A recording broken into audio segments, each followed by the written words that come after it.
Souls. आज मैं आप सब लोगों के साथ एक स्टोरी शेयर करने वाली हूँ। इसको मैंने एक स्पिरिचुअल प्लेटफॉर्म पे सुना था एंड इस स्टोरी को मुझे लगता है कि हमें आगे बढ़ाना चाहिए। ओके, तो ये क्रिएशन ऑफ अर्थ के बारे में है कि आपके मन में शायद सवाल आता होगा कि इस ब्यूटीफुल अर्थ को किसने क्रिएट करा है ना। कोई हायर पावर है जिसने ये सब कुछ क्रिएट करा है। तो ऐसा माना जाता है, उसकी रिगार्डिंग ये स्टोरी है कि जब क्रिएटर ने इस दुनिया को बना दिया था, तो फिर उन्होंने लगा कि उन्हें महसूस हुआ कि उन्होंने इस दुनिया को तो बना दिया है, इतने सुंदर सुंदर झरने, झील, पेड़ पौधे उन्होंने इतने प्यारे प्यारे बना दिए हैं, पर ऐसा भी तो कोई होना चाहिए जो इन सबको यूटिलाइज करे। तो सबसे पहले उन्होंने एनिमल्स बनाए, इंसेक्ट बनाए, बर्ड्स बनाए। फिर उसके बाद उन्हें ऐसा महसूस हुआ कि कुछ ऐसा भी होना चाहिए जो एक्सप्रेस कर सके उनका ग्रैटिट्यूड या उनका शुक्राना कर सके कि उन्होंने कितना खूबसूरत सब कुछ बनाया है। तो ये सोच से उन्होंने इंसान को बनाया। जब भगवान जी ने इंसान को बनाया तो भगवान जी को ये महसूस हुआ कि ये तो उनका ही अंश बन चुका है। मतलब माइंड, उनका माइंड, जो ह्यूमन का माइंड है वो इतना स्ट्रांग बन चुका है कि अब वो जो चाहे वो दुनिया में क्रिएट कर सकता है, इतनी पावर हो गई। तो भगवान जी ने ये सोचा कि अगर हर इंसान को ये समझ में आ गया कि वो कितना पावरफुल है, उसके पास इतनी शक्तियाँ हैं, तो ऐसा ना हो कि सभी इंसान एक दूसरे के खिलाफ उन शक्तियों का इस्तेमाल करने लगे। हो सकता है कि एक दिन मैं क्रिएटर हूँ, मुझे भी डिस्ट्रॉय कर दे। तो उन्होंने एक चीज़ को सोचा कि ये जो इसके अंदर पावर बनाई है मैंने, इसकी जो ताकत बनाई है मैंने, इसको मैं कहीं छिपा देता हूँ। तो वो सब जगह ढूँढने लगे कि किस जगह से छिपाएँ वो। तो पहले तो उन्होंने सोचा कि धरती पे कहीं छिपा देता हूँ। फिर उन्होंने सोचा कि यार ये इंसान इतना इंटेलिजेंट है, अगर मैंने कहीं धरती पे छिपाया ये पावर को, तो वो तो ढूँढ लेगा। फिर उन्होंने सोचा पाताल में छिपाता हूँ। तो अब उनको ऐसा महसूस हुआ है कि ये तो इंसान है, इसके दिमाग से ये शायद पाताल में भी चला जाएगा, तो मैं वहाँ से भी निकाल देता हूँ। फिर बाद में उन्होंने सोचा कि चलो आकाश में छिपा देता हूँ। तब भी क्रिएटर को लगा कि ऐसा ऐसा हो सकता है कि वो वहाँ भी ढूँढ ले एंड वो उसको भी ढूँढ के निकाल लेगा, तो मैं इसकी पावर को कहाँ छिपाऊँ?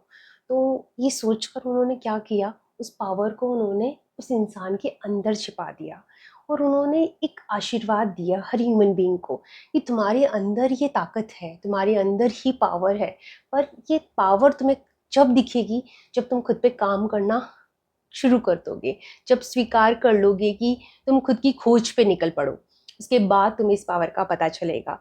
एंड हेंस द स्टोरीज कि जैसा हमें पता है कि हर ह्यूमन बीइंग के अंदर पावर होती है, पावर ऑफ वर्ड्स होती है, पावर ऑफ चॉइसेस होती है, बट ज़्यादातर ह्यूमन बीइंग अपनी इस पावर को यूटिलाइज नहीं करके नेगेटिव बोलते रहते हैं, नेगेटिव सोचते रहते हैं, नेगेटिव बातें करते रहते हैं।